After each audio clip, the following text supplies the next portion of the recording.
Now next one, energy flow. Except for the deep sea hydrothermal ecosystem, sun is the only source of energy for all ecosystem on earth. अब हमें पता है कि hydrothermal ecosystem जो है, aquatic ecosystem, उसके अलावा अगर हम लोग देखेंगे तो अर्थ पे कई सारे इकोसिस्टम जो है वो उसका ओनली वन सोर्स जो है वो सन है।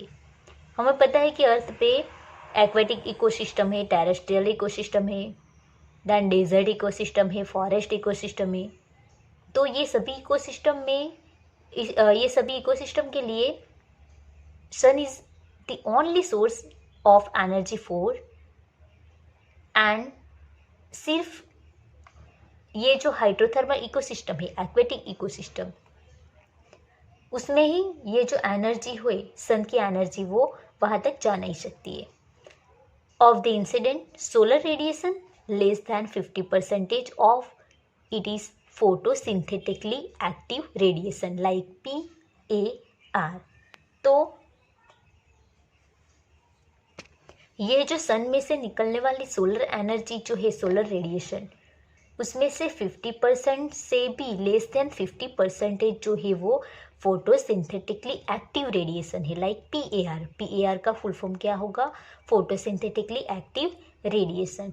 We know that plants and photosynthetic bacteria like autotrophs fix sun's radiant energy to make food from simple inorganic materials.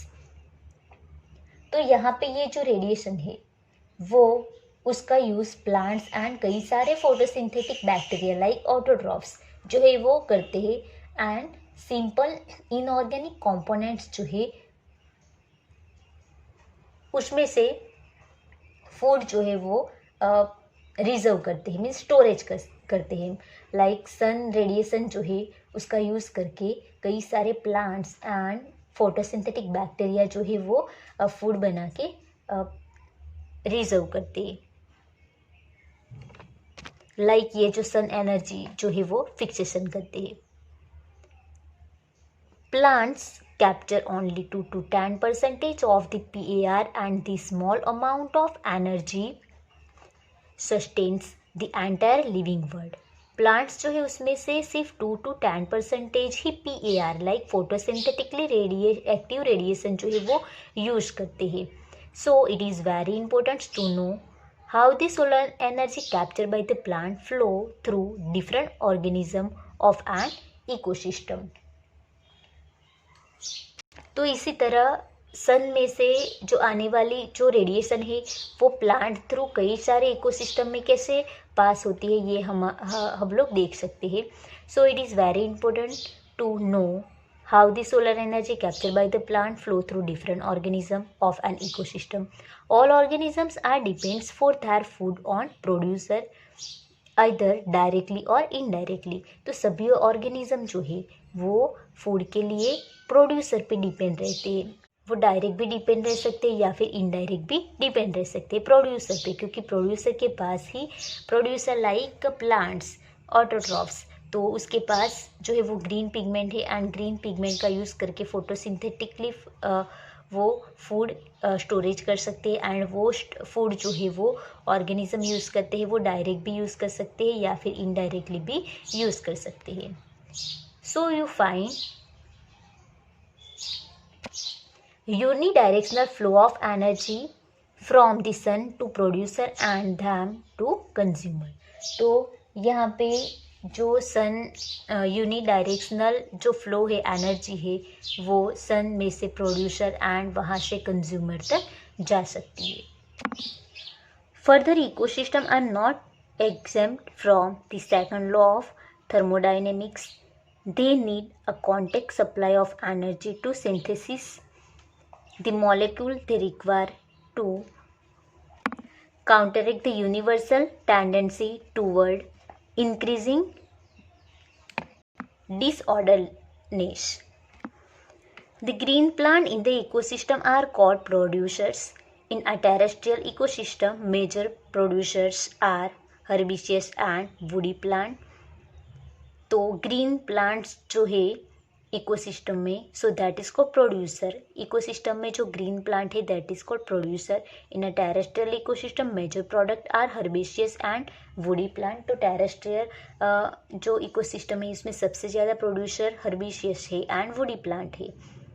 And likewise producer in a aquatic ecosystem are various species like phytoplankton, algae and higher plant. तो aquatic ecosystem में कई सारे producer है जैसे कि phytoplankton है, algae and fungus है.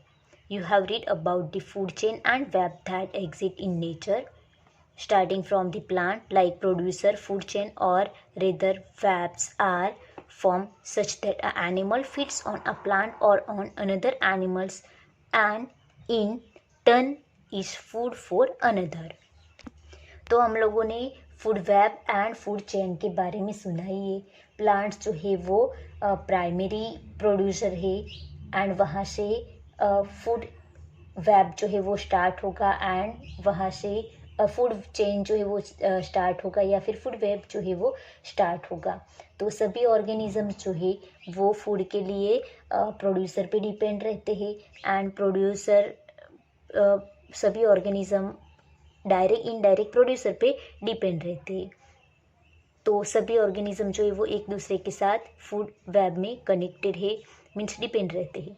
The chain और web is form because of this interdependently. No energy that is trapped into a organism remain in it forever.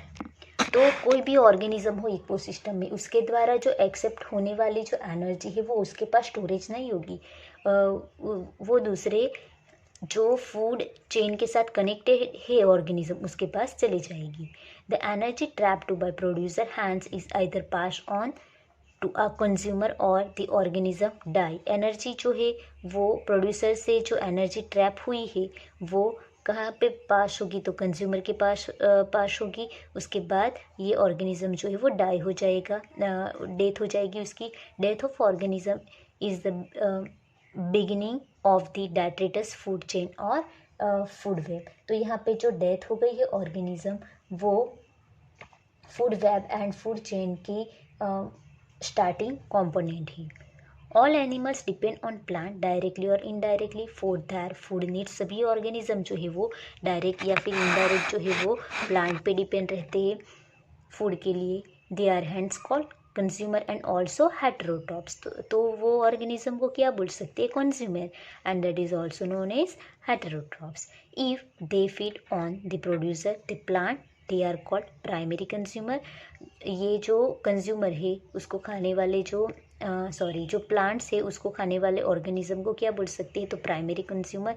And if the animal eat other animals which is done eat the plant और their producer they are called secondary consumer.